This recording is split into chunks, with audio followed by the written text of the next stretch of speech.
উত্তর চব্বিশ পরগনা জেলার সোদপুর পানিহাটির দণ্ড মহোৎসব। ভাগীরথী নদীর তীরে অবস্থিত প্রাচীন জনপদ পানিহাটি বৈষ্ণব ধর্মগ্রন্থের ইতিহাসে অত্যন্ত পবিত্র তীর্থস্থান। একসময় এই অঞ্চলের নাম ছিল পর্ণহট, যা ছিল একটি সমৃদ্ধ বাণিজ্য কেন্দ্র। কিন্তু সময়ের সঙ্গে সঙ্গে ভূমি পরিচিত পায় এক অত্যন্ত বৈষ্ণব এলাকা রূপে।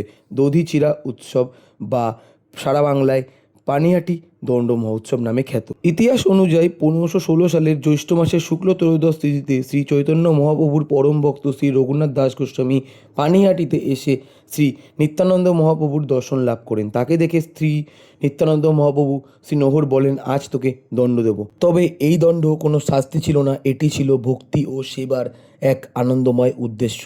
প্রভু আদেশ দেন, উপস্থিত সকল বৈষ্ণব, ব্রাহ্মণ এবং সাধারণ মানুষকে দই চিরা ভোজন করাতে হবে।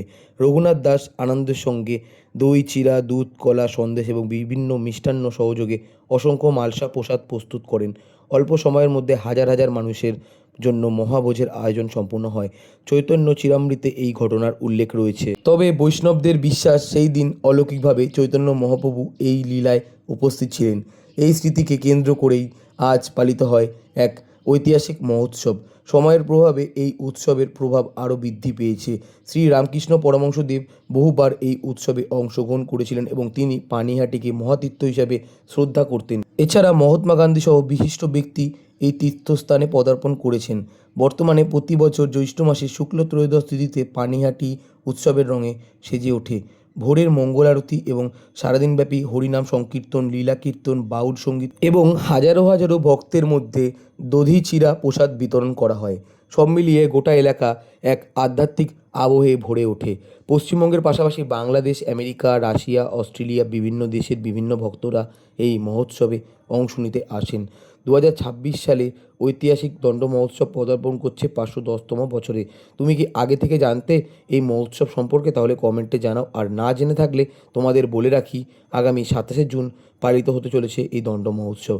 পানিহাটি দণ্ড মহোৎসব কেবল একটি ধর্মীয় অনুষ্ঠান নয়, এটি ভক্তি, সেবা, সমতা, মানবিকতা এবং বাংলার ঐতিহ্যের জীবন্ত প্রতীক। এখানে ধনী গরিব, দেশ বিদেশ এবং বিভিন্ন জাতি ধর্ম ভেদাভেদ ভুলে সবাই একসঙ্গে প্রসাদ গ্রহণ করে। আর এই মিলনে নিহিত রয়েছে এই 510 বছরের মহোৎসবে চিরন্তর মাহাত্ম্য। পানিহাটির এই দণ্ড মহোৎসব তলার মন্দিরের অনন্ততলার তীরে অবস্থিত পানিহাটির রাঘব ভবন, যার সঙ্গে নিত্যানন্দ মহাপ্রভুর স্মৃতি জুড়ে রয়েছে। নিত্যানন্দ মহাপ্রভু 3 মাস এখানে ছিলেন।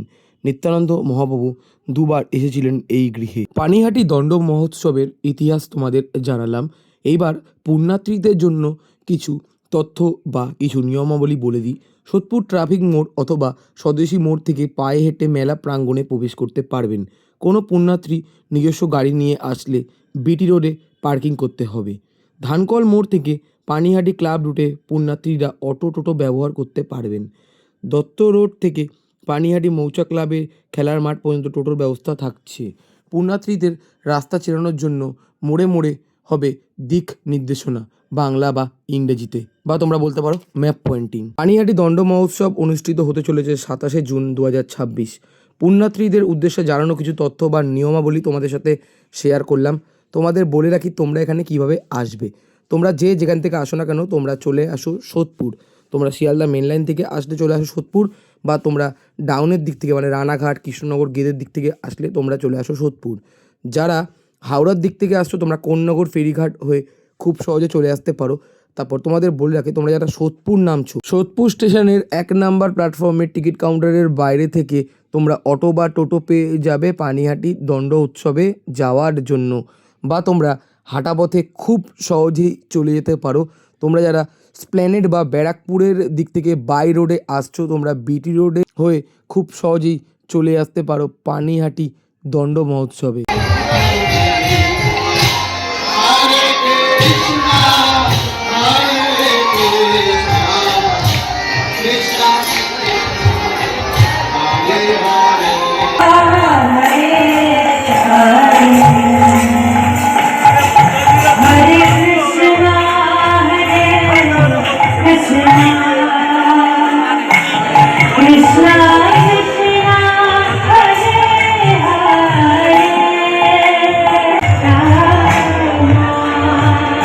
পানিহাটি ইস্কন মন্দিরের ভিড় দেখতে দেখতে আমরা চলে আসলাম ফ্রি প্রসাদের লাইনে। যদি তোমাদের ব্যাক সাইডটা আমি দেখাই, ভিড়টা একবার দেখো।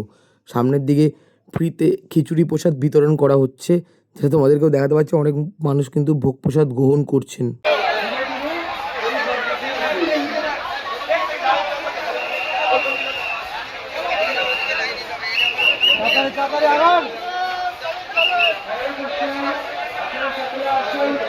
পানিহাটি ইস্কন মন্দির থেকে সোজা চলে আসলাম রাঘব ভবনের একদম ঠিক সামনে। যদি তোমাদেরকে দেখাই, ভালোই পরিমাণে ভিড় রয়েছে। এই পাশে তোমরা জুতো রাখতে পারবে। পানিহাটি রাঘব ভবন বেশ দারুণভাবে সেজে উঠে, ভেতরের দিকে অনেক ভক্তের সমাগম। এই রাস্তার মধ্যে যেটা তোমাদেরকে দেখাতে পারছি, ভালোই পরিমাণে ভিড় রয়েছে। কেমন লাগলো আজকের এই ভিডিও অবশ্যই তোমরা কমেন্ট করে জানিও। ভালো লাগলে অবশ্যই লাইক, কমেন্ট, শেয়ার এবং সাবস্ক্রাইব করে পাশে দেখো। দেখা হচ্ছে এরকমই কোনো ভালো ভিডিওর সাথে। ততক্ষণের জন্য টাটা বন্ধুরা, ভালো থেকো সবাই।